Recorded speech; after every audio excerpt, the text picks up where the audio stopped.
Hey, what's up, guys? It's the Fantasy Files podcast. I'm Brandon Deutsch. I'm here with my co-host Graham Mona. We're here to talk about our fantasy basketball podcast today, winners and losers, week 4. Again, if you want to know more of my thoughts on how each team is playing, non-fantasy purposes, or if you want to see the lists that I just came out with for fantasy basketball, go to ballersportsdialogue.substack.com. It's my newsletter. I work really hard in it, and it would be an Check out honor his if you guys power would. rankings just released. Really Yeah, good the stuff. power. In depth Thank for you. every team, man. Well, in depth for me more than the others. Yeah. I have a Yeah. lot of thoughts about the Lakers and their issues. Growing up a Lakers fan, I mean, most undisciplined, lazy team I've ever seen in my life. They should never lose a game, but you'll see that. You'll see my thought. They're so lackadaisical. Oh my God, I've got an ego. You've got an ego. I want the ball. You want the ball. What are we gonna do? Oh my gosh, let's blow 20-point leads to the Thunder. They're coming after our heads because we're the Lakers. Like, you know what I'm saying? So it's like you'll see more of that. I mean, I'm very opinionated, if you couldn't tell already, and I'm not afraid, and I'm confident in everything. If I'm wrong, the worst thing that happens is I get these comments from those guys that like don't know what they're talking about. They're like trolls. There's like 10 followers on TikTok following like 1,000. They have like some fake picture, and I'll just like, oh, Devontae Smith had 2 points. Evan Mobley had a bad game last night. Okay, like congratulations, you want a medal? Like, It's a whole bunch of casuals, dude. That's what they exactly. don't know. They don't watch the game, so they don't know what they're talking about. Talked last week about a bunch of guys. And honestly, we're gonna have to do talk shame again for basketball because we were discussing that Schroeder was going to be a winner, and he ended up not being a winner. That was one wrong. We thought Melton would be a winner. He's had some good games, but he wasn't a winner. Um, we said Reggie Jackson was going to continue to be a loser, but was a guy to keep an eye on. He ended up being a winner, so he proved us wrong. We did say Evan Mobley was going to continue to be a winner. He was, but that's a sure thing winner. Let's be real here. Um, yeah, DeAnthony Melton, we were really wrong about. I'm just thinking about that. Tyrese Maxey, we were right about. He's just played better and better and better. So that's something we were right about. But yeah, we were wrong about a lot in fantasy last week. A lot. Jalen Green, I was like, yeah, Jalen Green's gonna bounce back. Yeah, no, I mean, he had a good game Wednesday night against the Pistons, like a show off game because he was playing against Cade. But Well, it's just tough. I think it's tough too because it's so early in the season. So you haven't really like. I think I mentioned this last week. It's kind of hard to like gauge how guys are doing right now because it's like exactly, and some he's guy so could be subjective. like Oh, Harden was terrible too, and now yeah, he's Harden was starting to get his terrible. stuff together. Exactly. So. And what about Jalen Brunson? Oh, I know. Literally, he had like points the last 4 games. Where we're like, yeah, Jalen Brunson, sure thing loser this week. Jordan Poole, sure thing loser this week, bro. And both of those guys have just like started going off and become some of the league's best players in the last week. We Just should when we say okay. that, I'm a Clippers fan. I should say that about everybody then, so that everybody just boosts their game. they That's should what I say, should do. Batum, you Because suck. apparently it works. Apparently you Yeah. should talk about every player in the Lakers. Like Well, give I'll them, tell. Yeah, yeah. yeah. All right, let's. Well, I mean, how many guys can you start on the Lakers in fantasy? It's like only like 4 guys you can start. Davis, LeBron when he Start plays, Austin Reeves. Westbrook. Everybody start him. Start No, Austin I'm just kidding. Don't Reeves. do it. I'm just Whoa, kidding. I'm whoa, just whoa! kidding. Just because Carmelo's hitting his shots, so like I don't know about. I'm Yeah, just he's kidding. great. He's a great guy to have on your team, but um, yeah, you got to sit Malik Monk. He's not a winner in fantasy basketball, obviously. Any of those guys, anyone not named Davis, Westbrook, Carmelo, and LeBron, like even I was just looking at it. DeAndre. Westbrook is like top 20 in fantasy points, and Well, everyone's like giving him hell. well, yeah, no, he's a great player. The issue is when everyone's like, "Oh, dude, he's like turning the ball over, and they're losing him games." But they also wouldn't be in the game if he didn't have like 25 points, 10 assists, and 10 rebounds. You know what I'm saying? Like people are a little too hard on him. I do think he's getting a little too crazy with these game winners trying to play hero, shooting 3-pointers when there's a 3-point game instead of giving Carmelo the ball when he made 3 straight threes. Remember against Thunder? Yeah. Um, so, but yeah, I mean, we're starting for players on the Lakers. I think DeAndre Jordan is a sure thing loser this week. This is a guy I picked up last week in fantasy who I thought was going to be great, but Dwight Howard and him split minutes. It's a little iffy. No one really knows. Davis is the focal point of that offense. I mean, he's getting everything offensively. The minutes is what we got to think about here. DeAndre's fringe because some games will put up 20. I mean, he's had great lines. The last 5 games I'm looking at, it's like 20 fantasy points, 17 fantasy points, 14 fantasy points, 12 fantasy points. I mean, this would consider a winner because it's 13. Again, if you guys can't remember, it's 13 plus fantasy points we've agreed upon for the average for the week.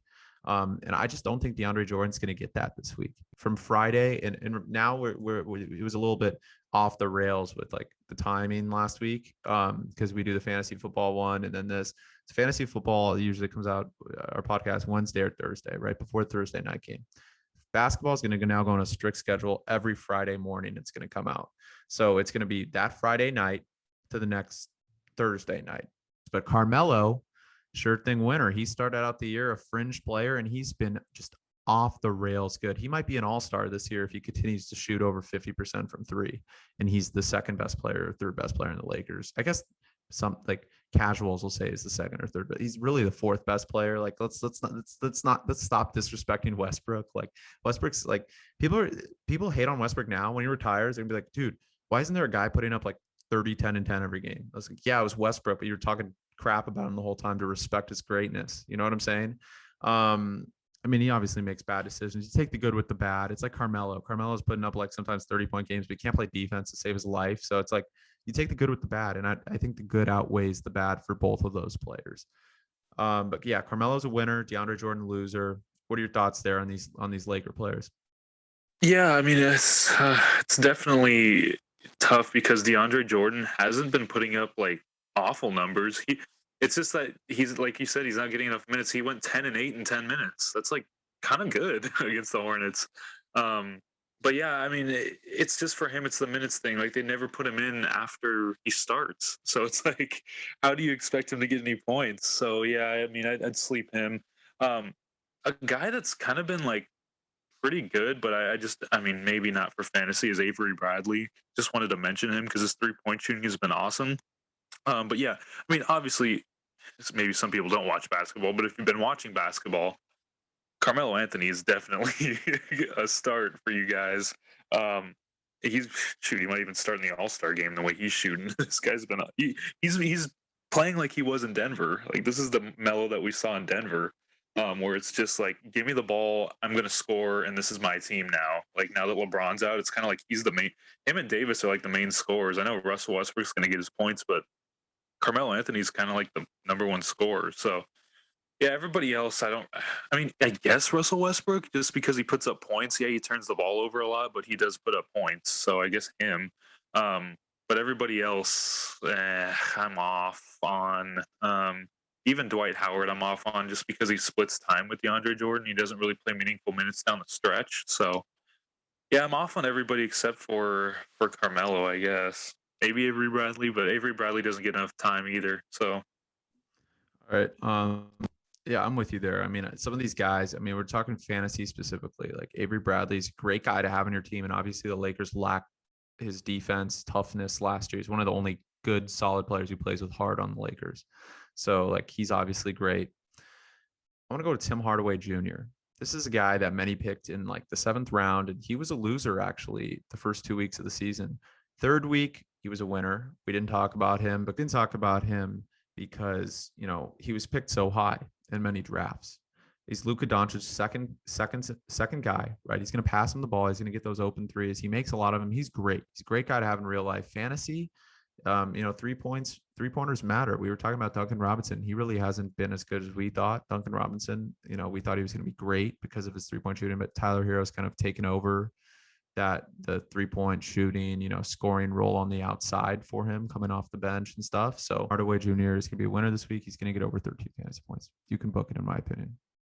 What are your thoughts there? And then what are your thoughts on Duncan Robinson, who I actually think is going to be a loser this week? I don't think he averages 13 fantasy points just because of the depth that the Heat have. yeah, I agree with you on Tim Hardaway. I've been a Tim Hardaway fan ever since he was with the Knicks. So, and I saw him, how he performed last year against not last year, it's still this year. It feels like last year, in the playoffs against the Clippers. But if you go by this year's game logs, shoot, he's been putting up some pretty dang good numbers, especially in his past couple games. Like the past week, I'd say 21, 17, he had a 7, but then he had 23 and 17 again. He's putting up like really good numbers, and his efficiency is great too. I mean, he shot 80% from 3 in one of those games. He shot 56% in another. Um, he is getting the line, but his free throw shooting is kind of off, which is kind of weird for Tim Hardaway. But I'm sure that'll correct itself. But yeah, I really like Tim Hardaway Jr. This week. As far as Duncan Robinson, yeah, like you said, Tyler Hero's kind of come back to form. He's coming to come back to his finals form. The dude is averaging like 22 points a game, which is insane.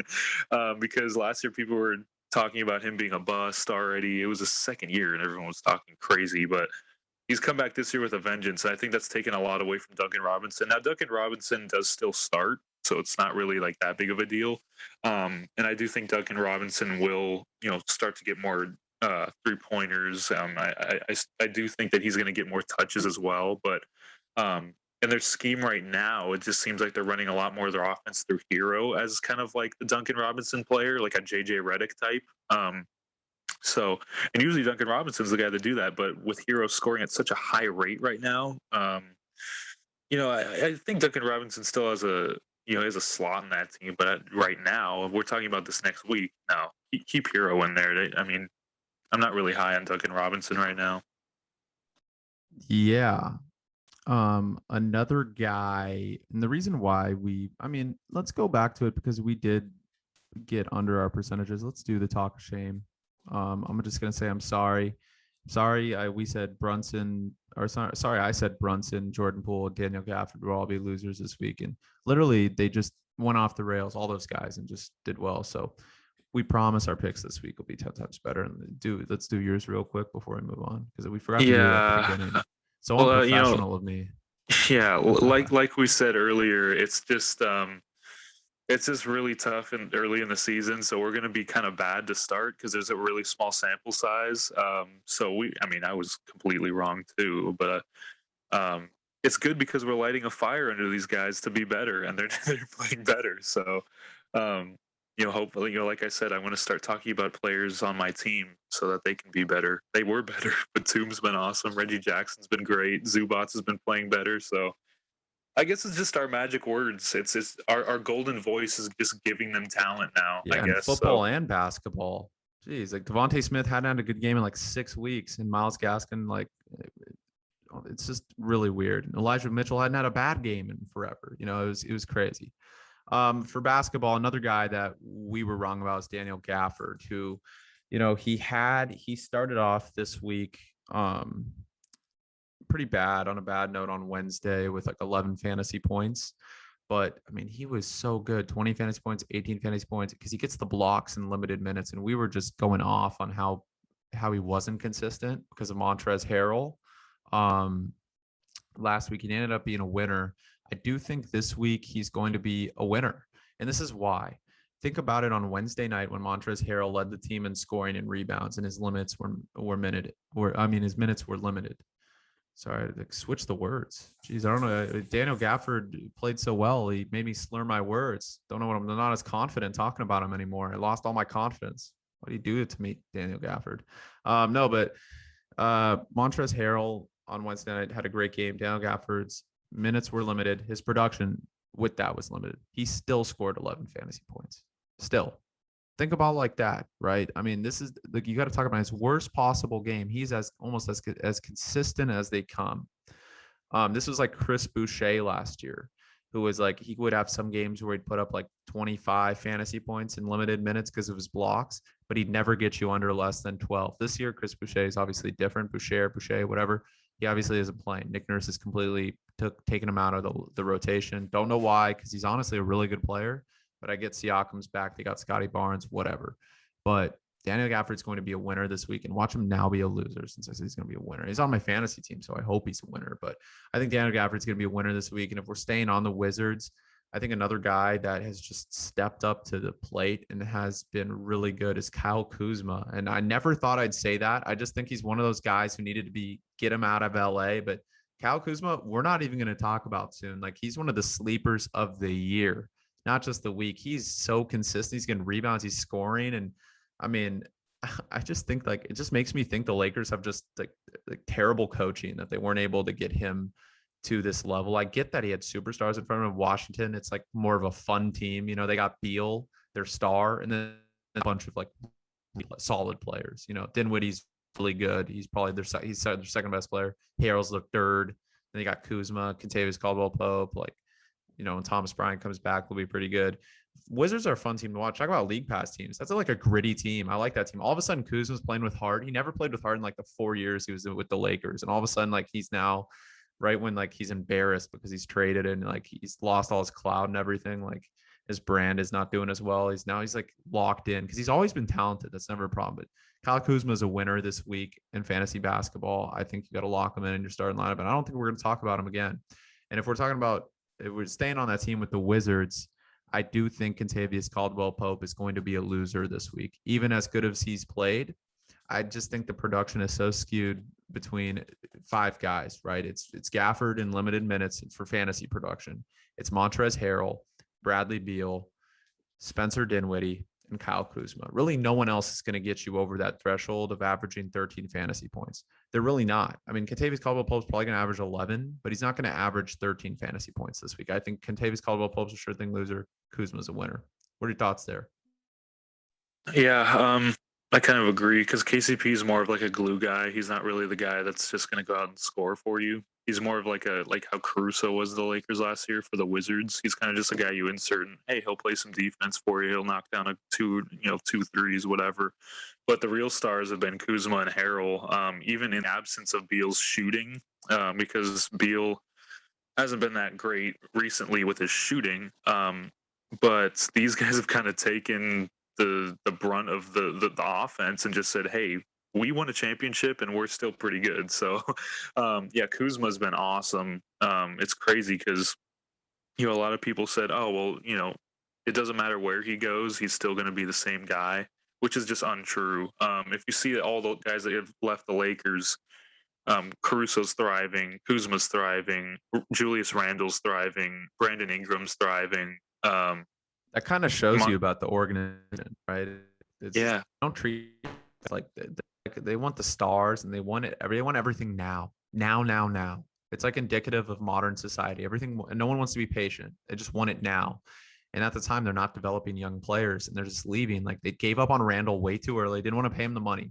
Like what? Why? He wasn't even that expensive at the time. Oh, we wanted money for LeBron, and if LeBron wanted to bring a superstar, well, he didn't end up bringing a superstar. It was just LeBron, and then you had so much payroll, and obviously you still had the Mozgov and Luol Deng contracts. It's that weird NBA salary cap year, but you're right, Grant. I mean, these guys are leaving the Lakers. They're becoming stars in the NBA. And it's just really embarrassing for the Lakers organization. And I just think the Lakers are such a great organization. And it's just being run terribly. I know they won a championship 2 years ago because they have LeBron, of course, and Davis. I mean, they're so talented. Of course, they're going to win a championship. It's crazy you say 2 years ago when it was literally last October. They won it. That's crazy. But it was 2 basketball seasons ago. Yeah, it was a year ago, but two basketball seasons ago. That's so weird, isn't it? I know.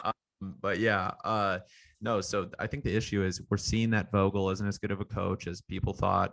I hate to say it. I like him. I think he's a good guy. His defensive scheme has like disappeared.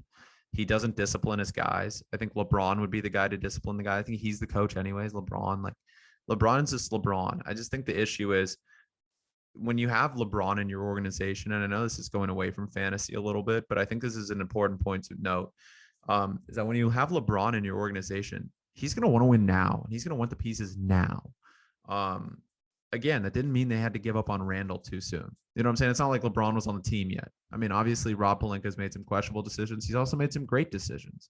I also want to mention they let go of Brook Lopez too, and Brook Lopez was so when good they could have signed him. He would have fit. Imagine if they LeBron. still had Randall as like their fourth best player, and then Brook Lopez. I mean, they probably couldn't have signed Westbrook, but still, I mean, that would have been a better team than they have now. Of course, you have Brook Lopez and Randall on that team. Anyways, going back to fantasy, the Knicks are a really interesting fantasy basketball team. Evan Fournier, we said was going to be a winner, and he was. We were right about him. RJ Barrett, we said was going to be a winner. He was right about him. RJ Barrett's starting to take off. I mean, he's having a great year, and I know production. We have to mention RJ Barrett. RJ Barrett has been so good. He's turning into a superstar before our eyes. Yeah, I mean, he's so good. I mean, the scheme doesn't allow him to be like an offensive superstar, but his defense has been really good. I mean, the offense is so like just hell bent on giving Randall the ball and letting him do stuff. I mean, it's better this year, and hats off to Tom Thibodeau. Obviously, there's Evan Fournier is playing great. He's a great fantasy producer. So Evan Fournier is going to be a winner this week. Don't talk about Randall because Randall's obvious going to be a winner. But RJ Barrett and Evan Fournier and Derrick Rose, 3 winners that are going to average. Derrick Rose is going nuts right now. He's had 3 games in a row where he's 20 plus fantasy points. I think you got to lock him in your starting lineup. I think he's a sure thing winner, 13 plus fantasy points this week. Derrick Rose and obviously Barrett and Fournier. And I would say Noel when he's healthy. Noel too. I would say Noel is a winner. I mean, I know he's day to day right now, but when he plays in limited minutes, gets you like 2 blocks. I mean, I'm gonna pick him up right like in like tonight when he's like available, when he clears waivers, because I dropped him. I had to drop him to pick up someone to help me because Noel wasn't playing. But I will say this: Noel is another winner. So I think the Knicks are a very good fantasy producing team, and it's very the production is like it goes around. It's not just one person. I know I said Randall's the guy, the focal point of the offense, but it's like so many guys are playing well on that team that they have 4 winners this week, and that's pretty good. 5. I mean, if you want to count a couple other guys like Mitchell Robinson, but those are obvious starts. But what are your thoughts there? Yeah, I like the Knicks in general. It's so great when the Knicks are playing well for the league, and it's everyone's like kind of disappointed in their offseason because the Knicks fans really like expect them to just go out and get the best players all the time. But they went out and got some good pieces, like you said. Evan Fournier, he's been great for them. I don't care like what his reputation was; he's been great for them. Kemba Walker, sure he hasn't been playing awesome, but he's he's serviceable for them at least. They didn't really need him; they just kind of got him because why not? Let's get him.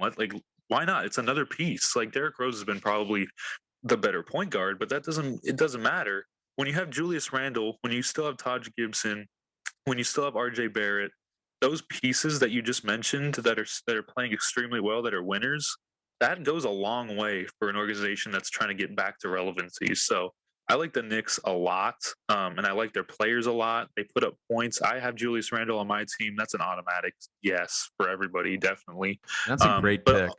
He won yeah, you. He won you guys 2 leagues last year. If you picked him oh like the yeah, 7th round, but this year that's the round. Like yes. he's he does. But yeah, go ahead. Sorry for interrupting. No, it's okay. Yeah, you're completely right because he does more than just score. He does everything. He's a triple double kind of guy. So yeah, you just surround Julius Randle with all those guys, and it's kind of like okay, well, every one of these guys can go for 20 to 25 points. Like it's true. Like they all can, and their defense hasn't been great. You know, as good as it has been, especially last year where they're number 1 in the league, but. I expect that to come up again. I think it's just getting acclimated to the new guys, but man, I love that team. I love all those guys. Me too. I'm with you there, 100%, Grant. I think we got to go to a team that has a lot of fantasy producers, and this is something we're doing different. We used to do players with football and basketball, but I think this week we've been doing teams. We've been going team to team and discussing guys we really like, and I think it's flowing great. So we'd love your feedback. If you guys like the difference as well. I mean, we're biased. We know every podcast is fantastic, best thing on the market. We're confident in it, but we like to change it up. We like to change the culture, for sports podcasting. Why not? But just going off of this, I wanted to go to the Rockets, right? They have so many guys that are just big enigmas in the league, right? They got Kevin Porter Jr., who hasn't been as good, who another guy we said was going to be a winner, just decides to stop playing last week and make us look terrible. And he hasn't found his stride yet, but he's starting to. I think Kevin Porter Jr. is a sure thing winner this week. And the guy that is on waivers in a lot of leagues that people should maybe pick up is Jayshawn Tate.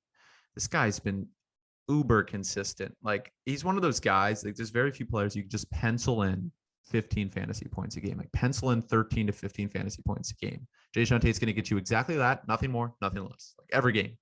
And that's what he does. And he's a sure thing winner. Alperen Şengün has been playing great in limited minutes. I mean, we know we love Şengün, both of us, but fantasy wise, I mean, he's not there quite yet. I wouldn't lock him in as a winner. I don't think he's a loser though. I mean, it's still too early in the season. Again, that's why we're getting a lot of picks wrong. And Jalen Green, I'm going to say it. I'm going to say he is going to be a sure thing winner this week. I'm going to stick with him. I think he had a great game Wednesday night against the Pistons.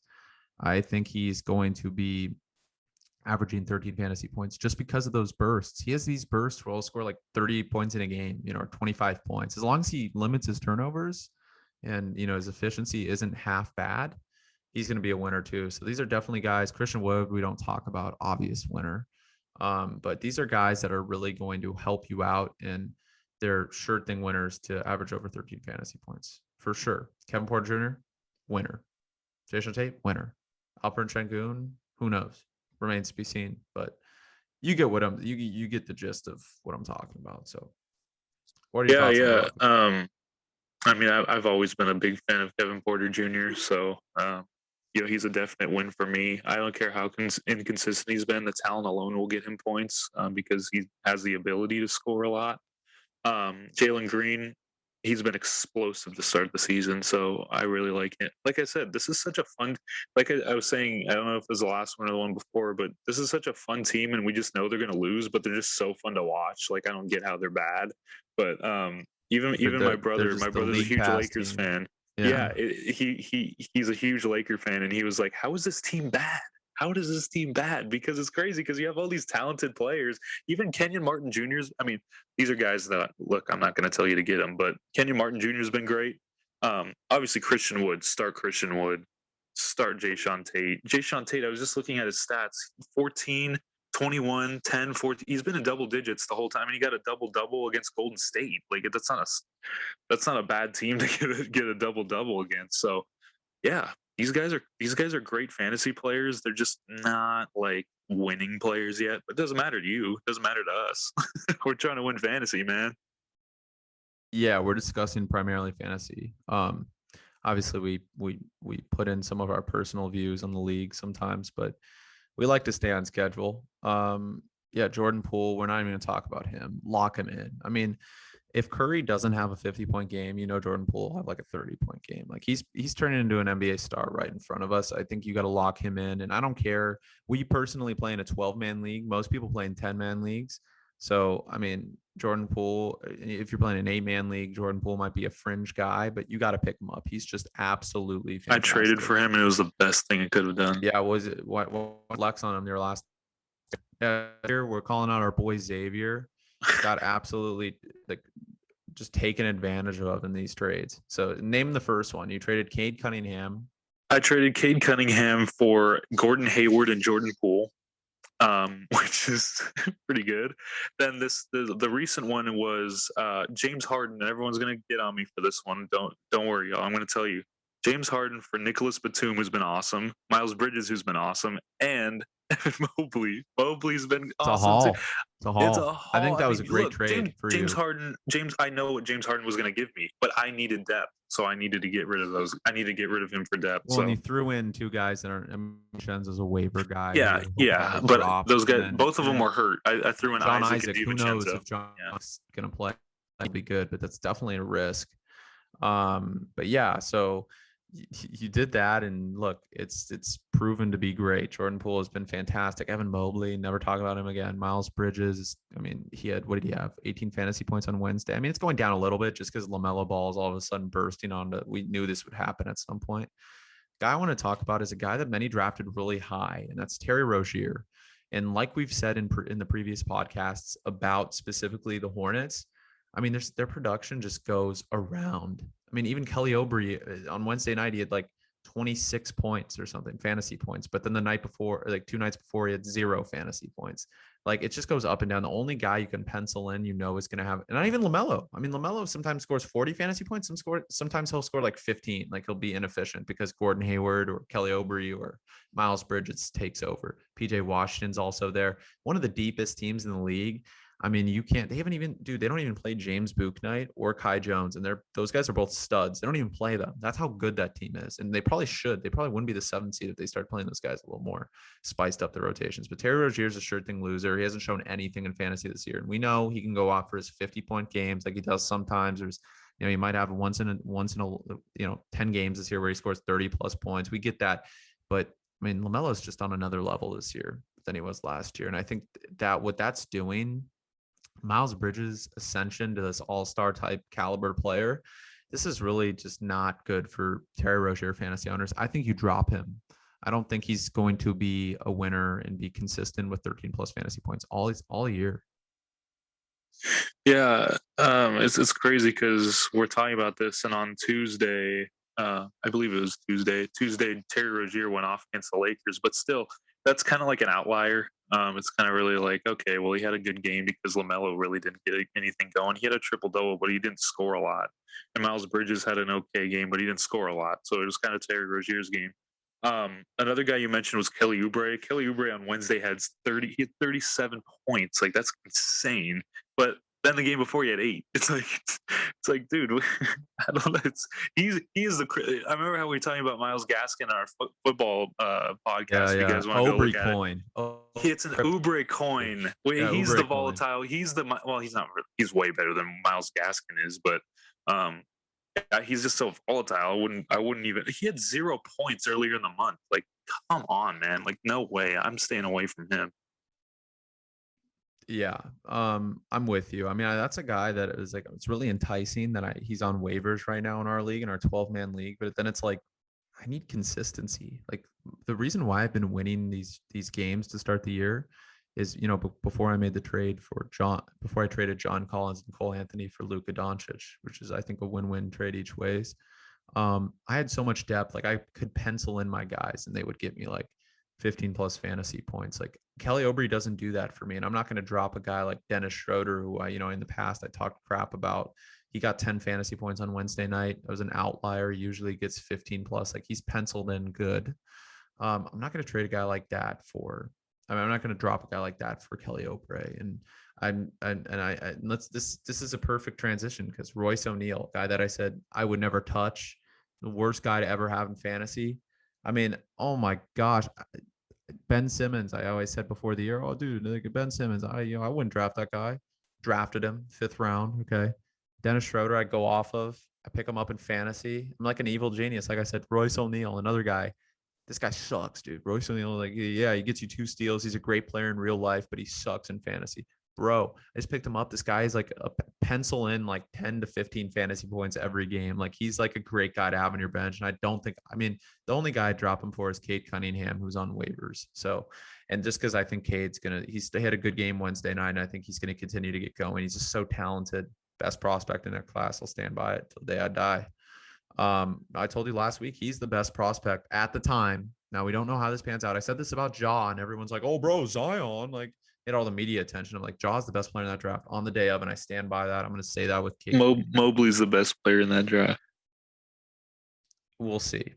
I think you're dude. It's about fit. Like we were talking about last week. It's about fit. Like, dude, the Pistons are a terrible, miserable organization. Like that's the difference. But anyways, we're gonna go a couple more here because I want to keep this within 35 minute range. These are guys again that we talk about that are on waivers in your 8, 10, 12-man leagues, or that you keep on the bench, or like guys that not everyone owns. Another guy's LaMarcus Aldridge, who we were one of the only guys we seemed to be right about last week. LaMarcus Aldridge, talk about pencil in 20 fantasy points, like 16 to 20 every game. Like he's just been talk about the guys like Melo and Aldridge that were like their careers were done, dude. They just both of them have come back and they're just dominant in their prime, and they've come back and really put on a show. And I love to see these older players putting on shows. It's just so great to see, in my personal opinion. So next guy I want to talk about, so he's winner. LaMarcus Aldridge, sure thing, with 13 plus fantasy points. And you're gonna agree. But the other guy I want to bring up is Stan, who he's up and down, obviously. You got Reggie Jackson on the team, got Paul George, Zubac, Batum has been absolutely going off, and man didn't have a great fantasy day Tuesday night, but he's been so consistent and he's so good defensively. Like he's lock it in 1 to 2 steals a game, consistent, can hit his shots, and he could go off for like 40 fantasy points. And I think if you don't have him, that's a guy like Batum. We're not even going to talk like Batum is not even waiver anymore. You own him. Carmelo, Batum, own him. Like we're not talking about him, but this guy, Terrence Mann, if he's on waivers, claim him. Yes. Claim him. He does so many other things than than score, steals. He's a great rebounder. Like for his size, great rebounder. So you're not just everyone's gonna look at his points and be like, he doesn't score. But dude, he can get you some rebounds. He'll get some steals, some deflections, even some blocks. It's crazy because he's like kind of listed as like a small forward, kind of maybe a shooting guard, point guard, but he's gonna do the dirty work for your team, man. Yeah, he's truly, man, it's a sure thing. 13 plus point winner this week in basketball. All right, I think it's time to go to the Grizzlies, which is another team that is the second to last team we're going to talk about, and they're big enigmas. Dylan Brooks is back, so it's obviously going to change. Desmond Bain had -8 fantasy points on Wednesday, and he was a guy that was a pencil in 15 plus a game fantasy point guy. His production is going down. You know, Kyle Anderson does everything great in real life, but his fantasy production is bound to go down because Dylan Brooks is back. Jaren Jackson Jr. and John Morant are like the only two guys, and Dylan Brooks, three guys you can trust on that team. Really. I mean, Steven Adams, I guess. Yeah, Steven Adams, four guys, right? But have we come to the point where this is a conversation like Kyle Anderson, I think is going to be a loser this week. As good as I think he is, he's coming off of 24 fantasy point game, 22 fantasy point game, 20 fantasy point game. As crazy as it sounds, I think he'll average under 13 fantasy points just for this week. And Desmond Bain, sure thing to average under 13 fantasy points this week. They're both losers in my opinion. Kyle Anderson is a loser this week, and so is Desmond Bain. That's fair because those guys really aren't. They're not like used as like main scorers. Like John Morant's going to handle most of the offensive load, and then after that, it's going to be Jaren Jackson. So those guys aren't really looked at as guys that are, and especially now that they're playing so well, they're kind of playing. I mean, the Grizzlies have always played team basketball. Their depth is insane, but these guys were kind of like outperforming like what their role was. Because if you look in years past, Kyle Anderson, even D'Anthony Melton hasn't. He's kind of cooled off. I got him, I think it was 2 weeks ago, and he's kind of cooled off since then. Now, these guys will have outliers. Well, they'll go for 20. They'll go for high teens in the scoring range. But I think on a consistent basis, I think more of the offensive work, and that's basically, I mean, they are great defenders, but they're not really going to get blocks and steals. That's mainly held to Steven Adams and Jaren Jackson. So those guys, I just really don't think that I really don't think that their consistency is going to be enough for you to insert them. Now, obviously, John Morant, Jaren Jackson, even I mean, maybe Steven Adams, maybe him, just because he's a great defender and I think he fits great into that system. Uh, Maybe not as much as Valanciunas, but yeah, I don't know. I'm just not really bought in on the Grizzlies in terms of fantasy points, just because they're such a spread out team. Like their team is spread out. They like distribute everything pretty well, so you're not really going to get a lot of So boom much out of them. depth. Yeah, Deepest, so like I much said, depth. deepest team in the league. I think they're 12 deep. Yeah, A guy, they were 13, 14 deep when they had Grayson Allen, and that's the guy I want to go to next, who has just been otherworldly for the Bucks this year, fantasy wise. Is a sure thing winner. He has to be 13 plus fantasy points. I guarantee you. Like I know, yeah, like Giannis sometimes he'll just go off for 40 points and others will be limited. But if we're staying on that team, the Bucks, Grayson Allen and Bobby Portis have just been outstanding. And while Brooke Lopez continues to be out, those guys are winners this week. Bobby Portis, Grayson Allen, both 13 plus point fantasy producers averaging the whole week. They're winners. Lock them in your starting lineup. Grant, what are your thoughts? I mean, yeah, I'm gonna have to agree with you. I mean, they're gonna put up points. It's really not anything in terms of that they can do that. So yeah, I just think that I think the common theme with this show is consistency. Like especially in the football one, like you need to see consistency out of these guys. And like I said, with the Grizzlies, depth is a huge issue with that. But yeah, I mean, I'm all in on them. It's just the fact that for me, it's consistency. First, it's consistency. First, it's volume because a lot of these guys that we're talking about, the volume that they get, it's really not that much. Like of course, Paul George is going to shoot a ton, but a guy like Kyle Anderson, a guy like D'Anthony Melton, not going to get a lot of shots, so they're not going to put up a lot. You're going to have to rely on their defense a lot, So I don't know. Really, I'm in on them, but it's kind of fringe. It's fringe for me. Definitely. Definitely. All right, I want to do a couple more guys. I want to start with Jordan Clarkson. This is, and again, talk about consistency. This is a guy you stay away from. As good as he is, he's just not having a good start to the year. I think he's a sure thing loser. After all the praise we gave him. Yeah. I mean, another guy just like loves to prove us wrong, make us like 0%. I mean, Jordan Clarkson just, man, is so inconsistent. Hopefully he gets back on that. He's a sure thing loser this week. Under 13 fantasy points. You can book it. I mean, do you agree, Grant, on this one? Yeah, it's so unfortunate because like we were saying it. I think we were saying the same exact thing 2 weeks ago, to where he was a sixth man. Like, so he can score, but he can't really do anything else. Like, he's not a good defender. And when he has the ball in his hands, he's not really looking to pass. He's just, I'm gonna score. Like, I'm score. So if he's not scoring, he's just gonna keep trying. And that's the thing with volume, like I was talking about in the last segment. Like, volume is very huge, but if you're not making it, then that's all you got, especially for a guy like Jordan Clarkson, to where he can go off for 35, but if he's not consistent with, like, say 18 to 20 a game, you're not getting anything out of him. So that's why I don't really believe in him right now. Like, and there's always times, and this guy is one of those guys where it's like second half of the season, he'll get hot for like 2 weeks in a row, and we'll be like, yeah, put him in your lineup. But for now, his shooting's not doing that great, and that's all he can do. So I'm not going to put him in the lineup. It's simple as that. Definitely. It's kind of like he's known for threes. Tyler Hero's taking his production. This is a guy you have to sit, right? Okay.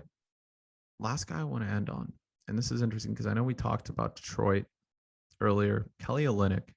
Talk about consistency. This is another guy that's been like pencil in 15 fantasy points most of the time. Like, he's averaging 15.4, but also consistency.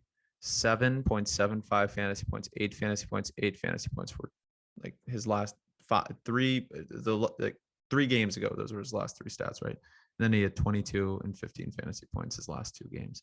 I think Olynyk's a loser. I think with Cade starting to grow into his own and Jeremy Grant just absolutely balling, and I think Luka Garza is going to play more as the year goes along. I think this is the last guy we're talking about. I think Kelly Olynyk is going to be he's going to average less than 13 fantasy points. Absolute loser this week, in my opinion. What are your thoughts? I'm going to disagree with you. I'm going to go, he is going to be a winner just because he's been in double figures. I mean, he got a double-double last week.